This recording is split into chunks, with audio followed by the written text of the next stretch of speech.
University के professor Rahman और professor अस्कारी ने अपनी जनवरी 2010 की एक रिसर्च में पाया कि दुनिया में मुस्लिम्स और इस्लामिक कंट्रीज से ज्यादा non Islamic countries Islamic principles और एथिक्स को फॉलो करते हैं। मुस्लिम्स अपनी नमाज, रोजे और हिजाब इन सभी चीजों को लेकर बहुत केयरफुल रहते हैं और उसे अपनी रूटीन में भी फॉलो करते हैं। लेकिन इस्लाम सिर्फ नमाज पढ़ने या रोजा रखने से पूरा नहीं होता।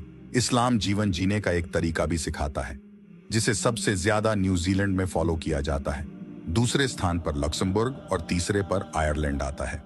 चौंकाने वाली बात तो यह है कि मलेशिया 38 पोजीशन पर आता है और सऊदी अरब 131वें नंबर पर। रिसर्च के दौरान एक चाइनीज बिजनेसमैन बताते हैं कि मुस्लिम बिजनेसमैन उनके पास 2 नंबर नकली आइटम्स पर किसी फला फेमस कंपनी का लोगो लगाने का ऑर्डर लेकर आते हैं और खाना खाने के लिए वह ये कहकर मना करते हैं कि ये हलाल नहीं है, इसलिए मैं इसे नहीं खाऊंगा।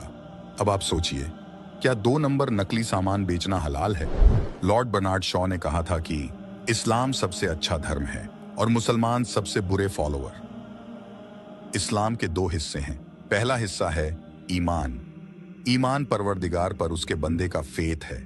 जो चीजें इस्लाम में बताई गई हैं उन्हें फॉलो करना, जैसे नमाज की पाबंदगी करना, और जिन चीजों की इस्लाम में मनाही है उनसे हर हाल में दूर रहना। यह है ईमान। और इस्लाम का दूसरा हिस्सा है एहसान। एहसान परवरदिगार के एक बंदे से उसके दूसरे बंदे के बीच की डीलिंग्स की बात है, जो सही सोशल नॉर्म्स को फॉलो करने से समझ आता है, जैसे किसी का हक नहीं मारना, झूठ नहीं बोलना, गलत काम नहीं करना, अपने काम में जस्ट रहना, जो कि नामी मुस्लिम देशों में नहीं हो रहा है। लोग अपनी रोजे, नमाज या यूं कहें कि अपने ईमान के बारे में तो कॉन्शियस हैं और उसे फॉलो भी कर रहे हैं, लेकिन जहां बात समाज में, अपने काम में, लोगों से फाइनेंशियल डीलिंग में किसी दूसरे का हक मारने की आती है, वहां मियां भाई बिल्कुल नहीं सोचते।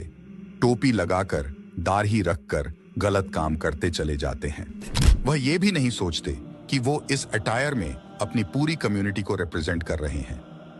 अगर इस्लाम के दोनों हिस्से साथ में फॉलो नहीं किए जाते हैं तो इस्लाम अधूरा रह जाता है और मुसलमान का जो असल मतलब है, मुसलसल ईमान, वो भी नहीं रह जाता है।